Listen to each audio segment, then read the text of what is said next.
Hey everyone. So, I'm an aspiring self-proclaimed paleo artist, and to me, a lot of my artwork is really good, especially Nanotyrannus latheus.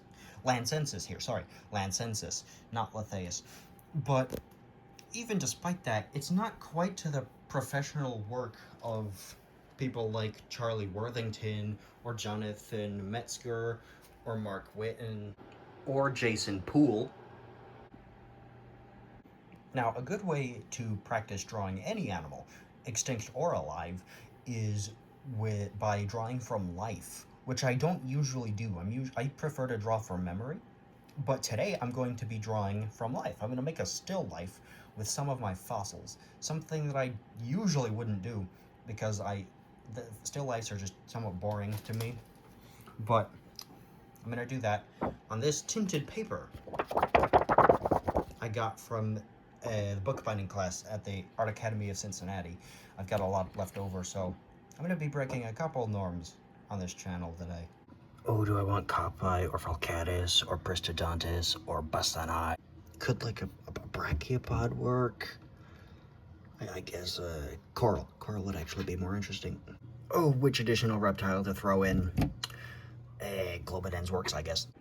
I'm going to be drawing against my wall as a backdrop. Good amount of space for it. I've only got 10 specimens, and most of them are pretty small. And as a thing to keep them off the ground and add more shadow variety, I'm going to put them on this paper. I think I could come up with something better than that. Maybe? Looking better. All right, here it is. I finally got my setup the way I like it, and, well, I like it. It looks pretty good. I did swap out my Notorhynchus primigenius tooth and Globidens tooth out. The Notorhynchus tooth I swapped out for a Hybotis spine simply because I had too many small items in the setup, and the Globidens tooth I swapped out with an Eremiosaurus rooted tooth, simply because I wanted another larger, like medium-sized thing that pointed you to look over on the right side of the page, and the Globidens tooth just was too small and round, as Globidens teeth are, so that wasn't going to work. But yeah, this is the setup I like. I do have this railroad flashlight lantern thing, ridiculously bright. Yeah, I'll use this for lighting. I think it actually works pretty well. I'm not as far away as it looks on camera, but I'm not too concerned about a horizon line right now, so I'm probably going to want to get the Hybotis spine down first. It's kind of in the middle between everything.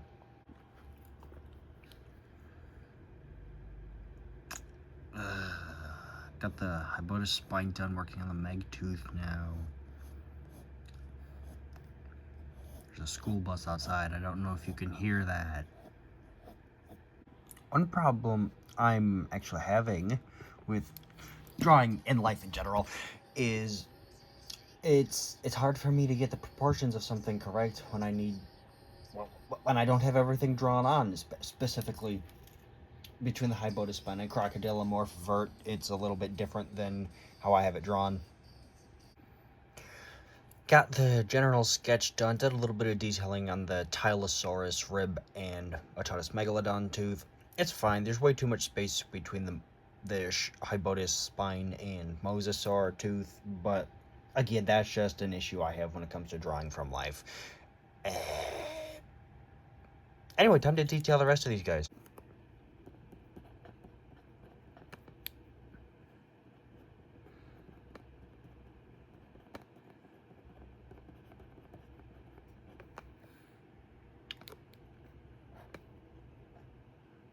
Actually, here's another quick thing about the proportion on the sketch that's wrong, and I could try to fix it, but I really don't want to, because like, it doesn't look bad on its own. It's just not how I have it set up.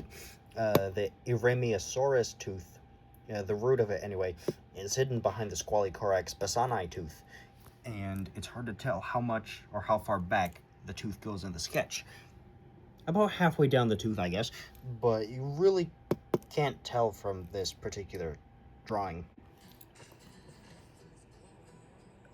Just about done with the details, just gotta finish adding serrations to the Meg tooth. Pretty hard. Actually, not that hard to do, really. Just little jiggles of the pencil. The tip of it is hard to do, because usually when I add serrations on the tip of the tooth, it ends up being ridiculously jagged and not pointy. For context, it looks like that. It's actually a bit rather pointy. So the details are done now. They came out pretty well, the angle I'm drawing them at. I will say, I'm still bothered by how far away the Eremiosaurus tooth is from everything else, because that's not how it is with my setup, but I'll go with it. It doesn't bother me enough to fix it, especially with this detail.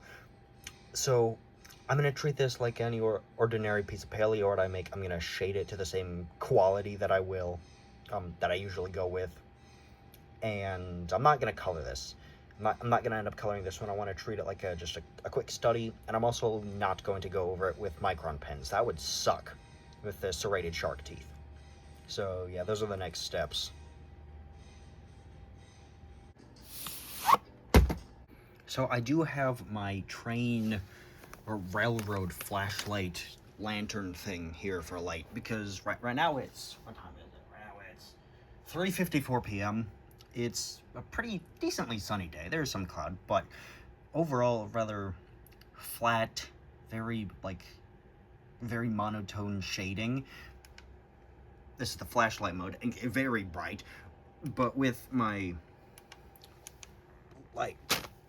light, it produces more dynamic light sources and shadows. So that's what I want when it comes to shading this. I'm gonna go with the darkest dark first, find where that is, which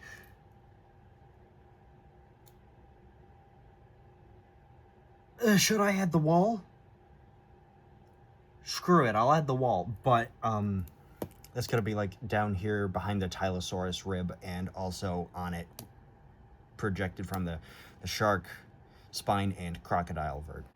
The biggest problem with shading the shades with my light is I get to see all of the different little imperfections in the paper, and I have to, well, I guess I could simplify them, but I've got to shade each individual one, which really isn't that hard, because I did do something very similar in one of my current drawing 1 classes at college, but like, it's still such a pain. I'm probably gonna simplify most of them.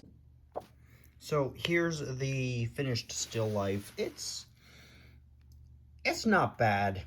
It didn't turn out quite the way I wanted it to. Detail wise, sure, it's really good detail wise, but shading wise, not quite. And there are two reasons as to why I think that's the case. No, it does not have to do with the mosasaur tooth and shark spine. It actually doesn't look that bad now that it's finished. Tinted paper, I don't usually work with tinted paper often at all, completely honestly. And secondly, for me, it's hard to find the difference between value and color. A previous college class, we did an entire assignment on it. It was my color swapped Dimetrodon thing. This neon colored freak of nature. But basically, I find it hard to find different values in the different dark colored things compared to the light colored things. Those are my two best guesses as to why this didn't turn out the way I wanted it to, but it's still fine. It's still fine. This was practice after all. And lastly, I know I did not introduce most of the animals that I used in this drawing at the beginning of this, so I figured you're probably wondering what species I used, so I'll introduce them or show off which is which now. And so in this still life, I used Lophophilidium proliferum, a Carboniferous horn coral, Constellaria, a Ordovician-aged bryozoan, Gryphea, a Jurassic-aged oyster, an unidentified Cretaceous crocodilomorph vertebra, Hybotus obtusus dorsal spine, a shark-like cartilaginous fish, Ototus megalodon tooth, big shark. Everyone knows what megalodon is. Squalicorex bassani tooth, a Cretaceous-aged shark from Morocco, Eremiosaurus heterodontis, forgot its species name, smaller mosasaur from Cretaceous Morocco, Tylosaurus rib, not sure on the species, but a large marine reptile, kind of like monitor lizards from Cretaceous Texas, and a Hyenodon tooth, jaw section with a tooth, unidentified species, and I'm not sure when this guy lived, but typically Oligocene aged. So yeah, those are the animals that I used, and again, this is the still life. Not bad. This is practice. Could be better, but like I said, practice. So I'm pretty pleased with it. See you next time.